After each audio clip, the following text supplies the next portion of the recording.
ఈ ప్రపంచం క్రొత్తగా ప్రారంభమైనప్పుడు దేవుడు ఒక అందమైన తోటను సృష్టించాడు. ఆ తోట పేరు ఏదెను తోట. ఆ తోటలో రంగురంగుల పూలు, రుచికరమైన ఫలాలు, ముద్దు ముద్దుగా పాడే పక్షులు ఉండేవి.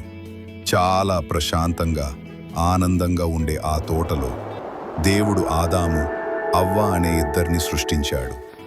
వాళ్ళు తోటలో జంతువులతో మాట్లాడుతూ, చెట్ల నీడలో విశ్రాంతి తీసుకుంటూ, తీయని ఫలాలు తింటూ సంతోషంగా జీవించేవారు. ఈ తోటలో ఒక ప్రత్యేకమైన చెట్టు ఉంది, జీవవృక్షం అని పిలిచే చెట్టు. దేవుడు వారికి ఒక్కటే చెప్పాడు, ఈ చెట్టు ఫలాన్ని తినకూడదు అని.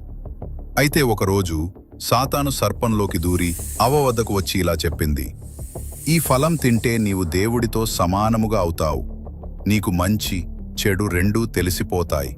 అవ్వ ఆ ఫలాన్ని చూసి ఆకర్షితురాలైంది. అది బాగుంటుందని అనిపించింది.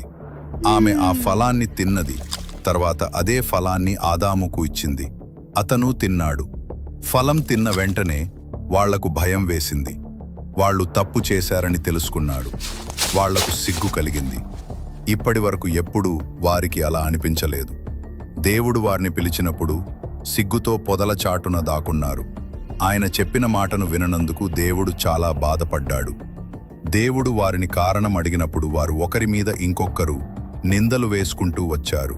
అప్పుడు దేవుడు ఆదామును బట్టి ప్రతి పురుషుడు కష్టపడితే కాని ఫలం రాదు అని, అవ్వను బట్టి ప్రతి స్త్రీ ప్రసవ వేదనను అనుభవిస్తుంది అని, సర్పము పొట్టతో ప్రాకుచు మట్టి తినునట్లు మరియు స్త్రీ సంతానము సర్ప సంతానము వైరము కలిగి జీవిస్తారు అని శపిస్తాడు.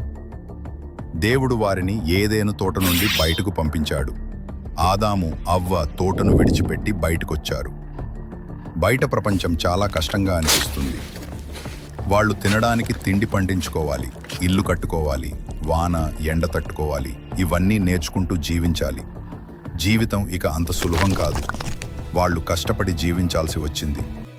కానీ ఆ కష్టాల్లోనే వాళ్ళు ధైర్యం, ప్రేమ, విశ్వాసం నేర్చుకున్నారు. వాళ్ళు పిల్లల్ని పెంచారు, వారికి జీవితం గురించి బోధించారు, ఏదైనా తోట కథను చెప్పారు. మంచి నిర్ణయాలు తీసుకోవాలి, మన చర్యలకు ఫలితం తప్పదు అని నేర్పారు. ఈ కథ మనకి ఒక గుణపాఠము. దేవుడిచ్చిన మాటలు మన జీవితానికి మార్గదర్శకం. తప్పులు చేసిన వాటి నుంచి పాఠాలు నేర్చుకొని ముందుకు పోవాలి. ఇలాంటి మంచి కథల కోసం మన బైబిల్ కథలు ఛానల్ను సబ్స్క్రైబ్ చేయండి.